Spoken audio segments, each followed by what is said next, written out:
Good afternoon. Thank you for coming today. It's been a very difficult and tragic weekend here in Cincinnati. On Friday night, the West End community was shaken to its core by a sickening, unacceptable tragedy. In a vibrant neighborhood, right next to a local park, just a walk from a historic elementary school, 6 residents were shot. 5 of the victims were children. An 11-year-old boy was killed. And one of the other 5 victims remains in treatment at a local hospital. This community, a community full of life and energy, is now forever changed. Since the shooting, we spent time with residents in the neighborhood, the city manager and I and the chief yesterday and today, and the overwhelming message that we have heard is one of unimaginable trauma. Almost every door we knocked had children living in the home. The West End is a community of families, of young kids.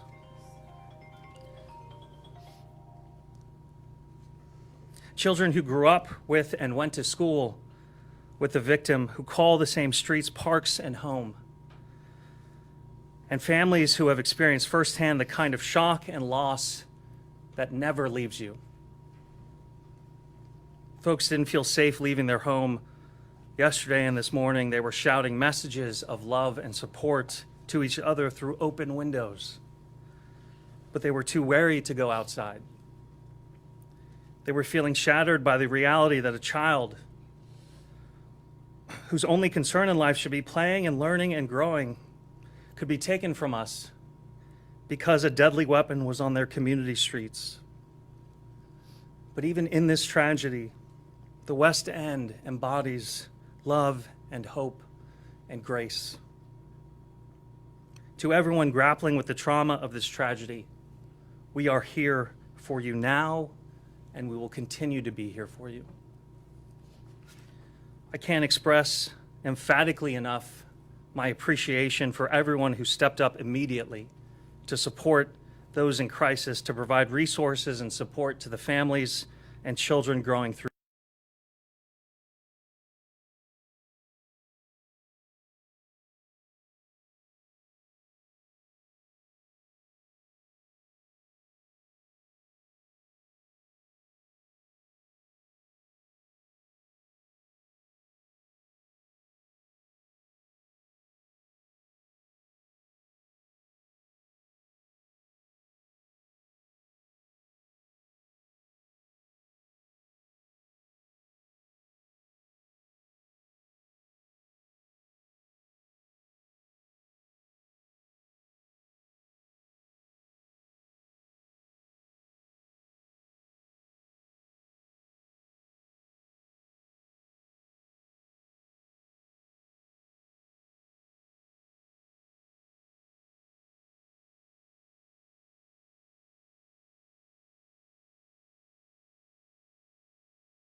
That is the reality that these kids had to live through, and the reality and the trauma that they will have to deal with for the rest of their lives. This is a moment where each of us has to be all in. And I assure you that we will be right now and into the future until we put a stop to this senseless, unacceptable violence. I'll now bring up City Manager Sherlong to discuss what's next.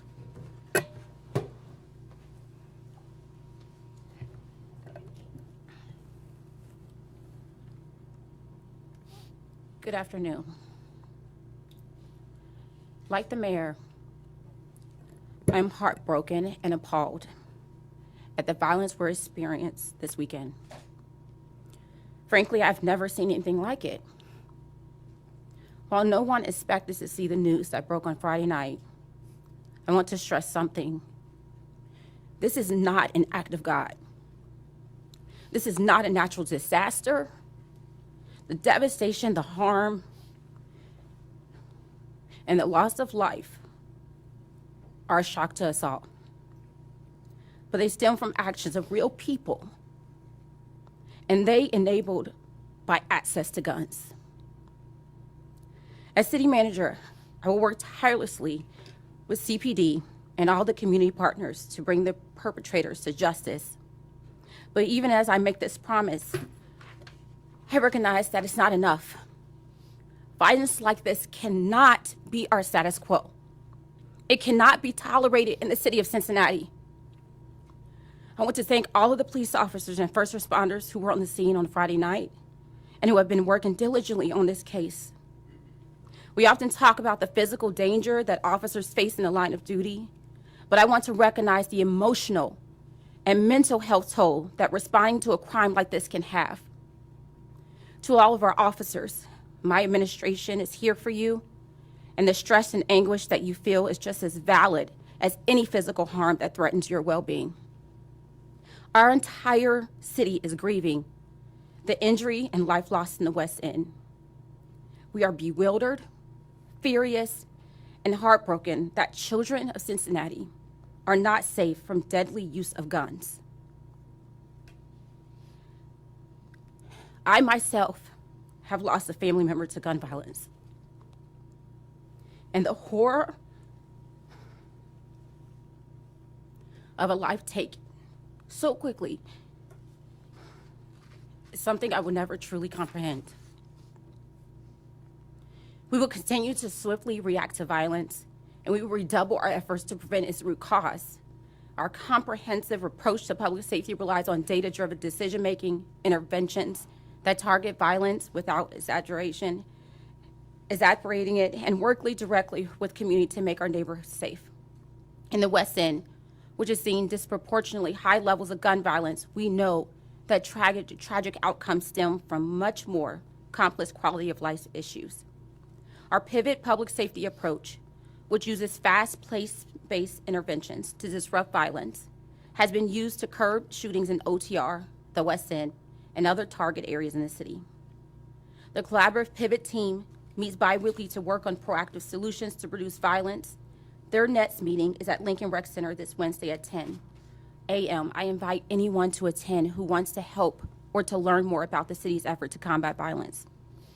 The city has active interventions already deployed. Our approach in the West End includes several months of investigation into a concentrated area of crime of Livingston and John Street, which resulted in the filing of a public nuisance action against a liquor store that was later closed. Our CPD officers also partnered with representatives from the community builders to conduct an assessment of the neighborhood focused on environmental design and physical changes that can be made to reduce violence. And recognizing that the area has experienced repeated shootings, CPD has allocated overtime to increase police officer visibility and responsiveness about regular staffing levels. To bolster these efforts and directly respond to the horrific events on Friday evening, we have assembled a team of social workers and community partners to provide support to West End residents. Deeply involved and key to this strategy will be Karen Rumsey and our amazing victim service team at CPD. They will be going door to door in the West End in partnership with the property ownership group at City West to get help to any and all residents who need it. The young people affected by the senseless violence is a priority. Our working group will also be in schools on Monday, including Hayes Porter Elementary, Taft High School, and CCPA, as well as Lincoln Rec Center. Exposure to violence is unthinkable cruelty to inflict on young people. And when kids lose their lives to senseless killings, we need to embrace our children with every mental health resource we have available. Our partners in these efforts include Talbot House, the Community Builders, Cincinnati Recreation Commission, and Cincinnati Public Schools. I want to extend an enormous thanks to each of these partners for their dedication to community collaboration, because this is not going to happen just with the city at the table. It is going to take collaboration. I also want to recognize the incredible work of the city's human services team, Director Deanna White, Brooke Lipscomb, and the support from Assistant City Manager Virginia Talent. We need decisive actions like these in the wake of tragedy, but reacting to the problem will never solve it. We need to be proactive. We need to be vigilant, and we need to be collaborative. And we need your help. Again, we've been saying this over and over and over again. If you have a gun, you need to store it safely. You need to store it safely. That is your responsibility. CPD will give you a gun lock for free. So there's no excuse. The gun violence problem starts with guns themselves. If you own a firearm, it's your responsibility to keep it out of the wrong hands, because this is what happens. Finally, I want to remind everyone watching and listening that violence does not define us. Cincinnati is welcoming, Cincinnati is vibrant, and Cincinnati is stronger than when we work together. Tragic events like this shock us. They make us angry and dismayed, but they also push us toward action. Please take a stand to stop the killing. If you own a gun, lock it up. If you know where the guns are, tell Cincinnati Police Department. If you have ideas, if you have solutions, like we've been doing, we want to hear from you. We can solve this problem if we work together. Thank you.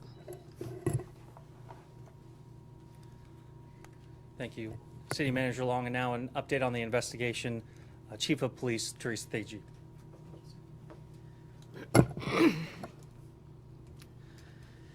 Good afternoon. Thank you for being here today. I've stood here at this podium before many of you on numerous occasions.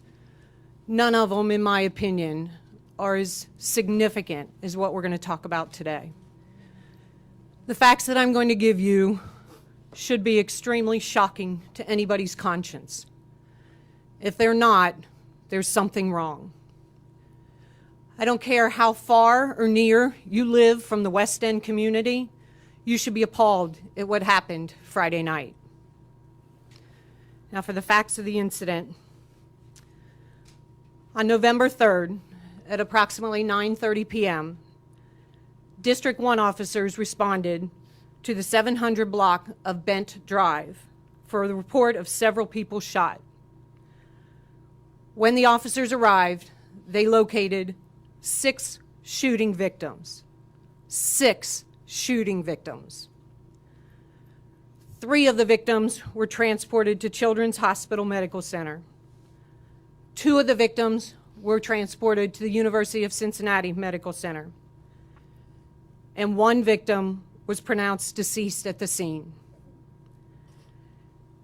As for our last update, only 1 shooting victim remains hospitalized, and they are currently in stable condition.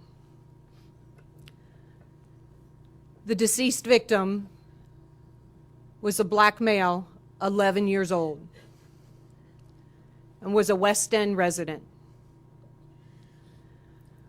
The preliminary investigation indicates the victims were near the intersection of Jones Street and Bent Drive when an occupant of a dark sedan fired 22 rounds in quick succession. The incident was captured on our ShotSpotter technology. The surviving victims, a male black 12, a male black 13, a male black 15, a female black 15, and a female black 53. 2 of these juveniles attended Cincinnati College Preparatory Academy, including the deceased. 3 of the juveniles attended Cincinnati Public Schools. A couple of things I want to say beyond the facts of the incident. My sincere gratitude goes to the medical professionals at the University Hospital and Children's Hospital. I don't think we realize here in Cincinnati the talent at those hospitals that help these individuals survive. So thank you to the medical professionals. Thank you very much to Cincinnati Fire Department, also first responders on the scene with our officers, and what they had to see and deal with, they will carry with them for the rest of their careers. To the men and women of the Cincinnati Police Department, my gratitude is beyond words for what you handled that night. When I arrived on the scene, the men and women of Cincinnati Police Department were doing their job flawlessly. Nobody had to be told what to do. They jumped into action immediately, and I am extremely grateful for that.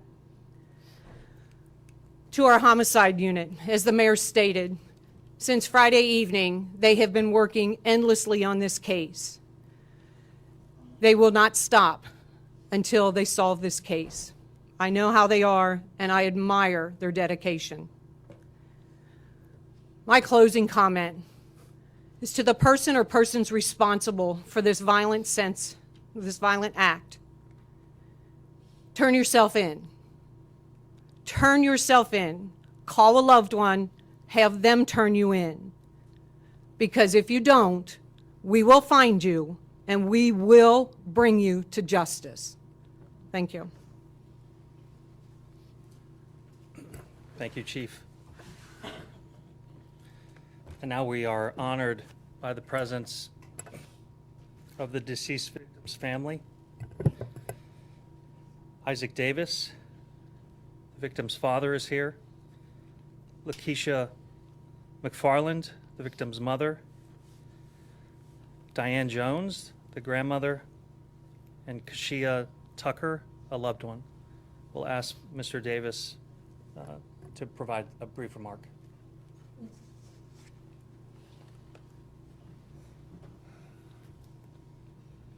When would this stop? Would this ever stop? Like, how many people have to bury their kids, their babies, their loved ones? Like, look at his mother. Look at me. I mean, you're not gonna realize it until someone happens to your family, until it happens to you. I'm just asking anybody that know anything to come forward, please. Just please come forward. We're begging. I don't know what else to say, but just please come forward. Thank you.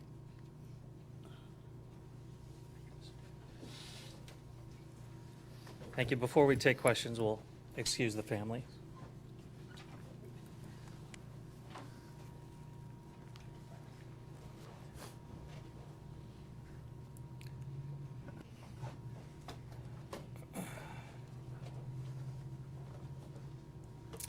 With that, we'll take any questions.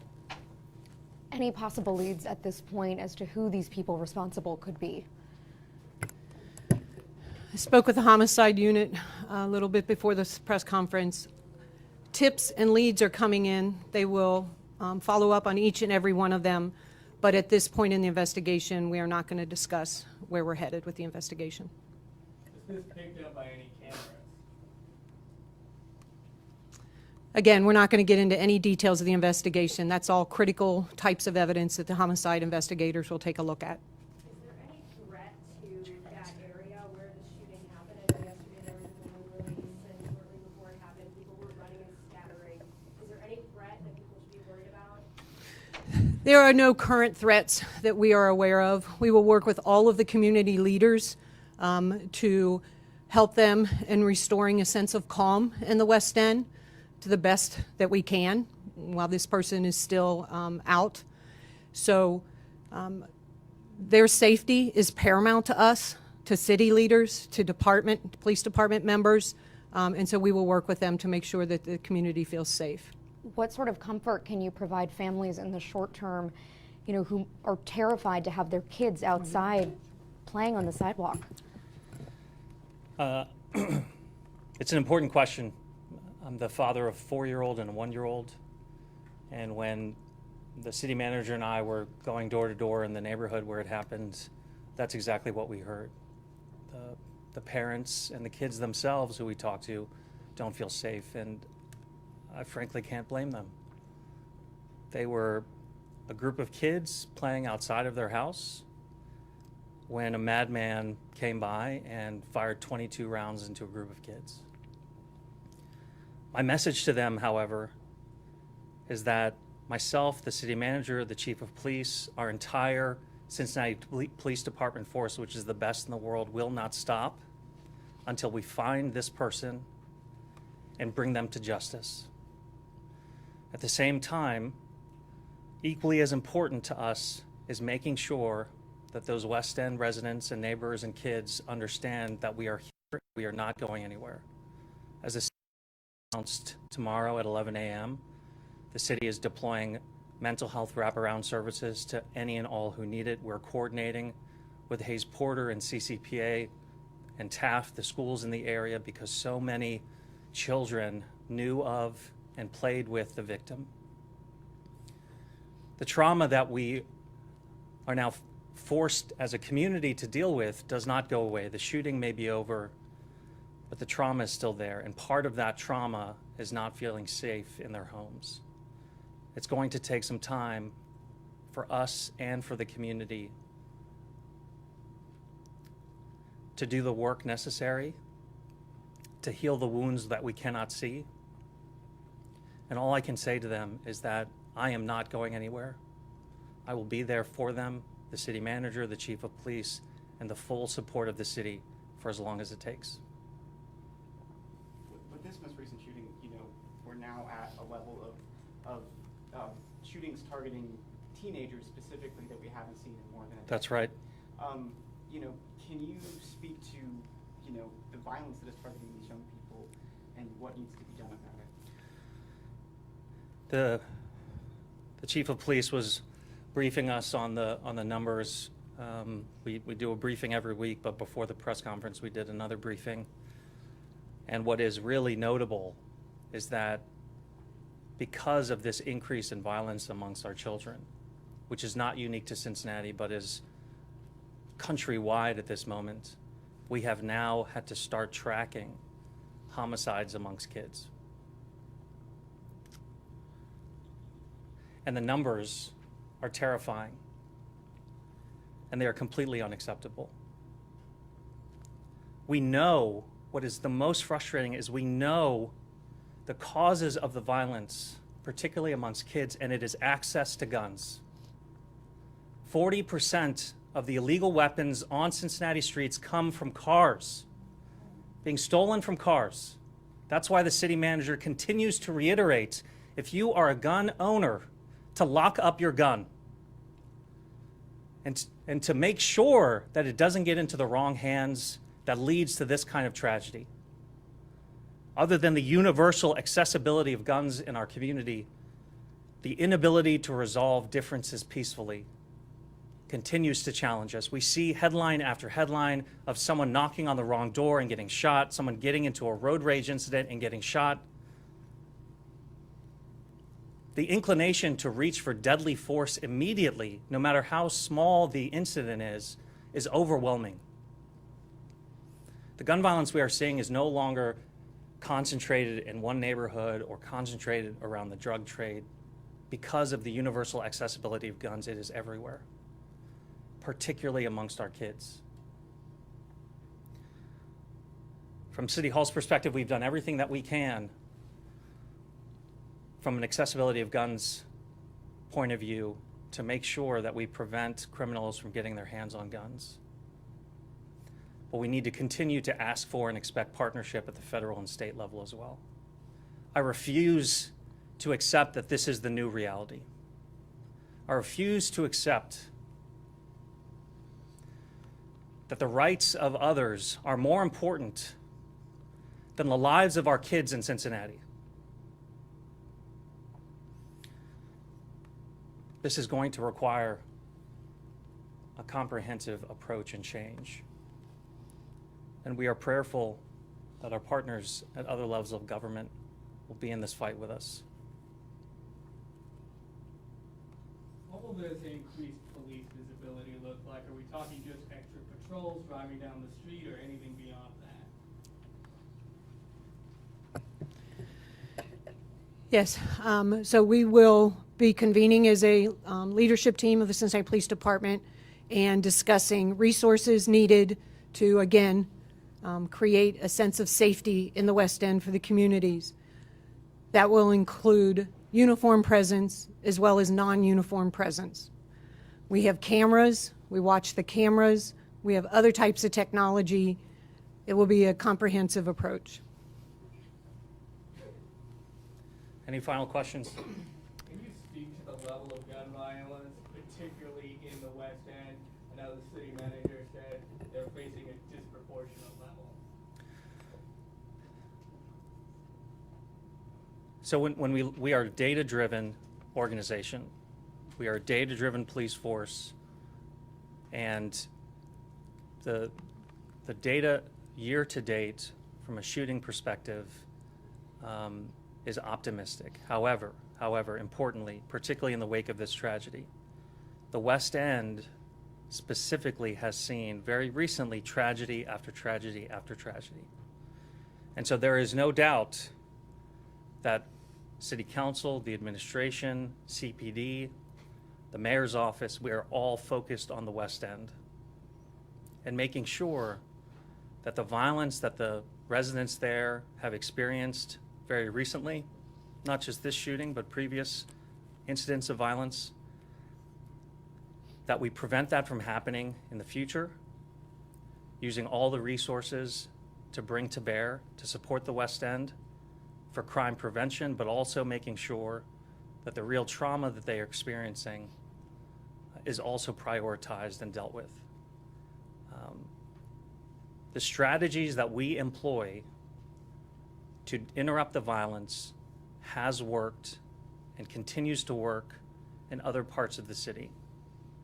We are confident that the strategies that we have invested in are the right strategies.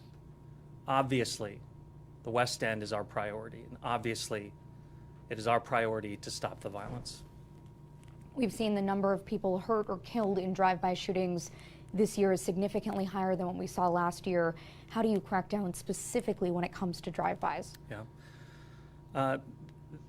The drive-by shootings are a confluence of two national trends that are affecting Cincinnati, but also affecting other parts of the country. Kia and Hyundai were particularly susceptible to break-ins and car thefts. That fact coinciding with, as I've mentioned, the universal accessibility of guns has created a very dangerous situation.